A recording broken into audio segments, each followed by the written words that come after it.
Ah, our scripture this morning comes from the book of Matthew. We're going to talk about parables, but we're going to look at one in particular. So we're going to start with verse 13. And Jesus said to them, "Do you not understand this parable? Then how will you understand all parables? The sower sows the word. These are the ones in the path where the word is sown. When they hear, Satan immediately comes and takes away the word that is sown in them. And these are the ones sown on rocky ground. When they hear the word, they immediately receive it with joy. But they have no root and endure only for a while. Then, when trouble or persecution arise on account of the word, immediately they fall away. And others are those sown among the thorns.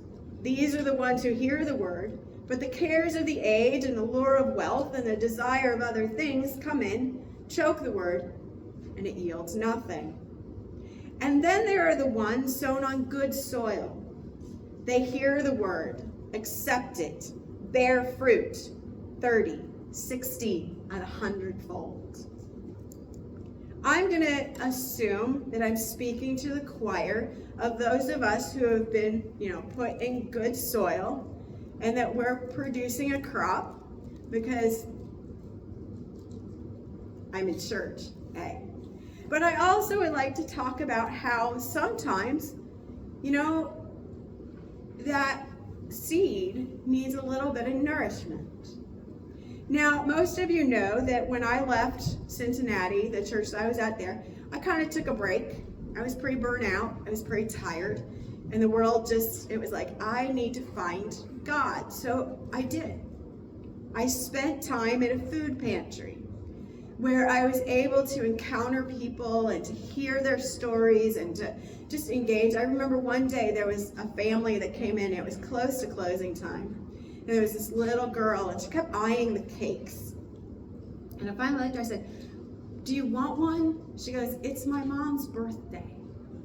I said, "Well, let's pick out the absolute prettiest one, and we'll make sure Mom has it for her birthday." And her face lit up.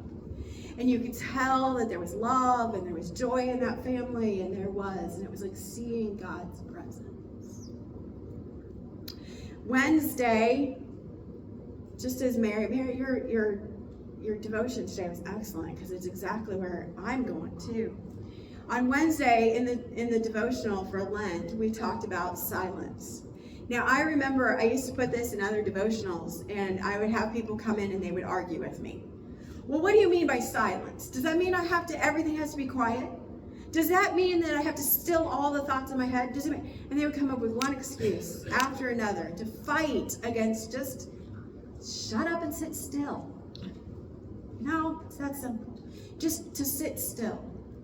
And I've gotten to the point where, I think it was January, Michael and I had been filling the space with noise for weeks. I mean, y'all know what December's like. Who doesn't? You got Christmas carols going, you got Christmas movies, you got activities and this, that, and the other thing. We finally got to be like a Friday evening in January and we turned everything off. And we sat on the couches. In fact, I laid down on the love seat with my feet up, and he sat on the other couch, and we just stared at each other for about 20 minutes. You could literally hear nothing. And after about 20 minutes of sitting like that, we both looked at each other and goes, "Wow, that was really good." That was amazing. So that moment of just turning off everything. So Wednesday was kind of a rough day, just life. And I got home at the kind of the 3/4 point, about 5 o'clock. And I looked at Michael and he said, "I'm going to church. I got youth group." I said, "I'll be there when I get there. I got to go sit." And I got my blanket and I wrapped myself up and I went and sat on the front porch because, it's not exactly warm out yet. And I just sat in my chair, I put my feet up and I sat there staring out at the world. And in front of my house is a tree that is popping. I think it's a maple. I don't even know what it is. Y'all can come tell me. I don't care. But it's popping. And in my neighbor's lilac bush is this one bird that just keeps chirping and chirping and chirping and chirping. And I'm like, he just won't quit. And I'm sitting there and I'm just taking all of this in. The wind would blow and a couple branches would wave just ever so slightly, and I'd realize God's still got us. God is still in control. God is still here. And sometimes we just have to stop and look for God's presence. Maybe we are driving past and we notice that a field is green. Maybe I look out my window this morning and my grass is green. My daffodils, the daffodils at Michael's church are blooming. Yes, they are blooming. They're gorgeous, but there's little pops of yellow yesterday. Blooming. I had the honor as a regional elder to go down to another church in our district on Friday night. And they're doing a drive-through dinner. They have this thing so laid out. I mean, it is sweet. But in half an hour, they served 139 dinners. In half an hour.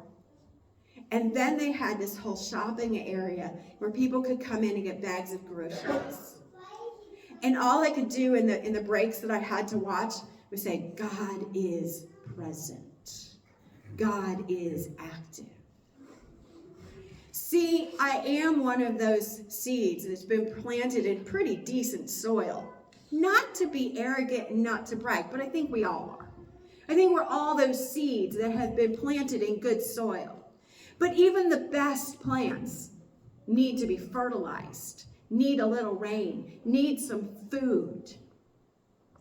We as people in faith need to stop and feed our souls. We do that in worship, yes.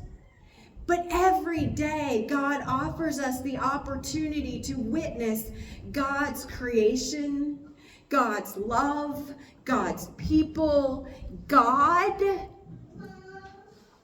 in moms, in dads, in grandparents, in grandchildren, in people, wherever.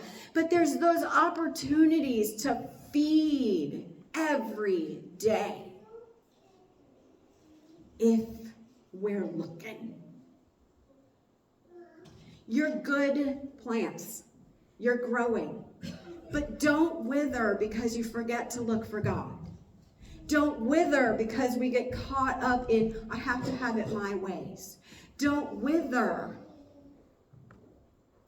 because the world has too many cares or chaos. Be looking for the holy.